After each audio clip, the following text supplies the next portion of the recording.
Selamat siang. Selamat datang Bu, silakan duduk dulu.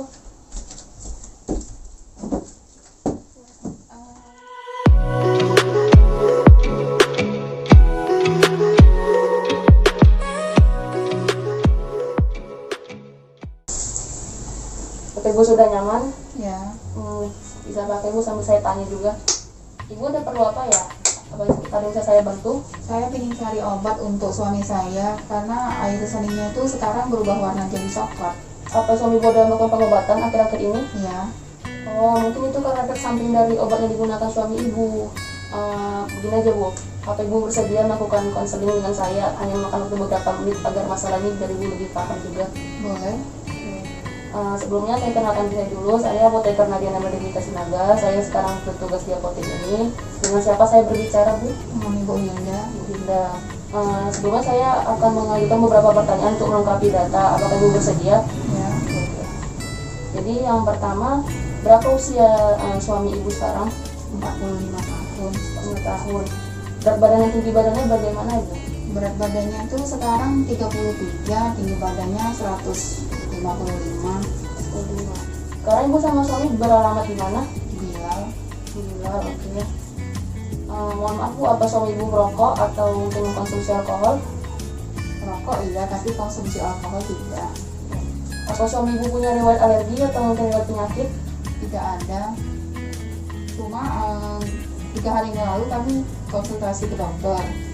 Dokter menyatakan suami saya kena positif TBC, malnutrisi, dan kena anemia. Lalu ada lagi Bu keluhannya? Kalau di rumah tuh dia merasa nyeri sendi sama kesemutan. Oke. Apa dokter sudah menjelaskan mengenai dosis, cara pakai, dan cara menggunakan sampai efek samping dari obat suami Ibu? Dosis sama cara pakai udah dijelaskan, tapi kalau efek sampingnya belum. Oke, saya jelaskan langsung saja ya Bu ya. Tadi Ibu meminta obat untuk mengatasi urin coklatnya suami Ibu. Itu merupakan efek samping dari salah satu kandungan dari obat suami Ibu, silipapicin namanya. Jadi itu bukan suatu yang perlu diobati dan tidak perlu dikhawatirkan. Itu merupakan buangan dari silipapicin. Jadi Ibu sama suami tetap pantau dia mengkonsumsi obatnya dengan rutin ya Bu ya. Jadi itu aman-aman aja. Mengenai suami Ibu yang sering kesemutan dan nyeri sendi, itu juga merupakan efek samping dari satu kandungan di obat TBC juga namanya isoniazid. Jadi dia bisa menyebabkan tubuh kita lebih kurang vitamin B6-nya. Itulah yang menyebabkan kesemutan dan nyeri sendi. Jadi saya sarankan, karena suami Ibu lagi masa pemulihan TBC ini, lagi pengobatan, saya sarankan minum multivitamin dan juga antioksidan seperti lesikol ini. Dia bisa juga menjaga dan memelihara fungsi hati dari suami Ibu, jadi membantu agar lebih sehat.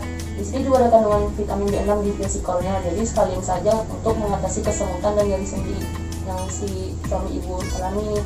Kemudian saya juga sarankan untuk minum sangobion. Ini suplemen penambah darah, jadi bisa mengatasi anemia suami Ibu, jadi nggak gampang lemas lagi. Dan juga ada vitamin C di dalamnya Bu, jadi sudah komplit ya Bu ya. Oh iya. Mungkin Ibu bersedia membelinya.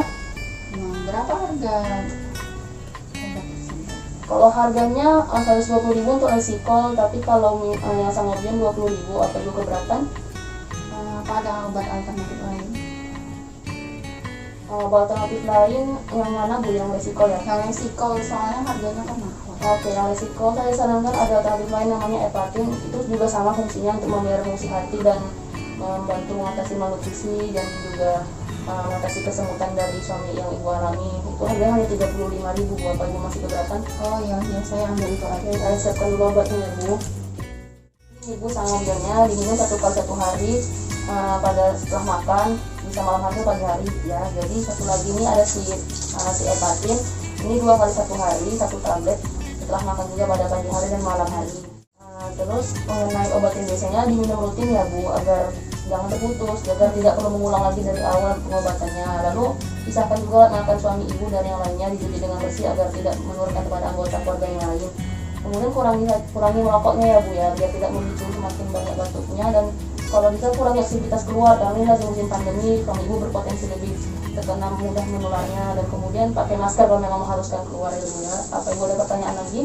Oh begini, kalau obat TBC-nya habis apa bisa dibeli lagi gitu? Oh tidak bisa Bu, jadi kalau misalnya mau habis obat TBC-nya ibu mesti ke puskesmas lagi, konsultasi ke dokter, karena dokter perlu tahu bagaimana perkembangan suami ibu, jadi dia bisa menentukan selanjutnya ini bagian obat yang akan digunakan. Jadi nggak bisa sembarangan ya Bu ya, dan jangan terputus nanti ibu mengulang obatnya lagi, suami ibu mengulang obatnya lagi. Kemudian kalau suplemennya mungkin masih bisa ibu beli sendiri kalau misalnya tidak mau habis. Nanti ibu juga konsul ke saya, kasih tahu bagaimana apa kata dokter yang selanjutnya. Apa ibu masih ada pertanyaan? Oh sudah cukup. Ya, boleh saya minta ibu mengulangi lagi apa yang sudah saya jelaskan? Oh ini untuk dosis obatnya, untuk dosis obat TBC-nya harus diminum secara teratur dan tidak boleh terputus. Terus untuk sangobiolnya diminum 1 kali 1 malam hari. Terus untuk suplemennya 2 kali 1 pagi dan malam. Terus untuk alat-alatnya harus dipisahkan, alat-alat makannya itu supaya tidak tertular. Kalau keluar rumah harus pakai masker dan istirahat yang cukup. Baik ya Bu, sudah benar ya Bu ya. Jadi jelas semuanya ya Bu ya. Jadi ibu bisa hubungi saya kalau misalnya perlu. Pembayarannya akan dikasih sana ya Bu. Terima kasih sebelumnya. Terima kasih. Semoga sembuh ya Bu. Terima kasih. Ya sama-sama Bu.